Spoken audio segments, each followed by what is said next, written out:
Machine of Death, a collection of stories about people who know they are going to die. Introduction to the prompt. The machine had been invented a few years ago, a machine that could tell, just from a sample of your blood, how you were going to die. It didn't give you the date, and it didn't give you specifics. It just spat out a sliver of paper upon which were printed in careful block letters the words drown, or cancer, or old age, or choked on a handful of popcorn. It let people know how they were going to die. The problem with the machine is that nobody really knew how it worked, which wouldn't have actually been that much of a problem if the machine worked as well as we wished it would. But the machine was frustratingly vague in its predictions, dark and seemingly delighting in the ambiguities of language. Old age, it had already turned out, could mean either dying of natural causes or being shot by a bedridden man in a botched home invasion. The machine captured the old world sense of irony in death.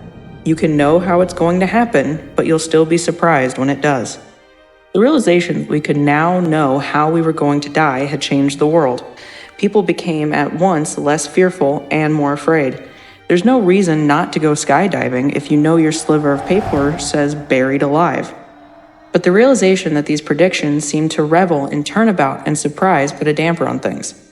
It made the predictions more sinister. Yes, skydiving should be safe if you were going to be buried alive. But what if you landed in a gravel pit? What if you were buried alive, not in dirt, but in something else? And would being caught in a collapsing building count as being buried alive? But for every possibility the machine closed, it seemed to open several more with varying degrees of plausibility. By that time, of course, the machine had been reverse engineered and duplicated, its internal workings being rather simple to construct. And yes, we found out that its predictions weren't as straightforward as they seemed upon initial discovery at about the same time as everyone else did. We tested it before announcing it to the world, but testing took time. Too much, since we had to wait for people to actually die. After 4 years had gone by and 3 people died as the machine predicted, we shipped it out the door. There were now machines in every doctor's office and in booths at the mall. You could pay someone, or you could probably get it done for free, but the result was the same no matter what machine you went to. They were, at least, consistent.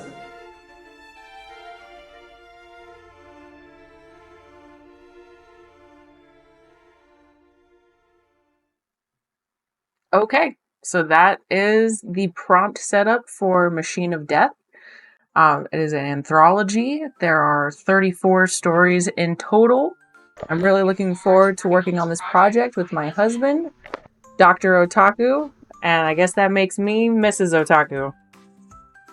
The Machine of Death was originally an idea that was proposed in Dinosaur Comics by Ryan North, and I believe Matthew Bennardo and David Malky also work on the comic as well. That comic was coming out back in 2007. This concept of the Machine of Death came up, and they ended up asking their audience and readers to submit stories based off this prompt. A few years later, they ended up having to self-publish, but they ended up releasing this book. And it ended up being so popular that there's actually a second one called This Is How You Die, I believe. Yeah. Anyway, Ryan, Matt, and David ended up picking out their favorites from the 700 submission, and we're going to be reading those published 34 over the next 34-ish weeks or so. So if you find this prompt interesting, go ahead and like, comment, and subscribe. TIKI, TECHA, bitch. TIKI, TECHA, bitch. And we will see you next week.